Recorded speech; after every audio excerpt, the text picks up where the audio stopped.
അപ്പോൾ സാറ് പറഞ്ഞു, നിങ്ങൾ ആദ്യം നിങ്ങളെ ഒന്ന് കെട്ടിപ്പിടിക്കുക. 2 കൈയും പരസ്പരം ഇങ്ങനെ ചേർത്ത് പിടിച്ച് ഒന്ന് മുറുക്കി വരിഞ്ഞു പിടിക്കുക.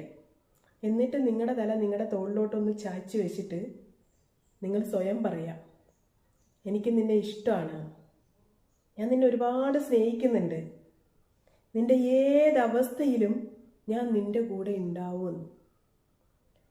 സത്യം പറഞ്ഞ ആ ഒരു നിമിഷം ഞാൻ പൊട്ടിക്കരഞ്ഞു. ഞാൻ ഒരുപാട് കരഞ്ഞു. പക്ഷെ അത് കഴിഞ്ഞപ്പോൾ എനിക്ക് ഭയങ്കര സന്തോഷമായി. ഈ ലോകത്ത് മനുഷ്യരായിട്ട് ആരും എനിക്കില്ലെങ്കിലും എനിക്ക് ഞാനുണ്ടാവും. എല്ലാ ദിവസവും ഞാൻ എന്നോടത് പറയാൻ തുടങ്ങി, ഞാൻ എന്നെ സ്നേഹിക്കുന്നുണ്ട്, ഏതവസ്ഥയിലും ഞാൻ എന്നോടൊപ്പം ഉണ്ടാവുമെന്ന്. ഇതിനേക്കാളും വലിയൊരു വാഗ്ദാനം നമുക്ക് നമ്മളോട് കൊടുക്കാനില്ലല്ലോ. അപ്പം നിങ്ങൾ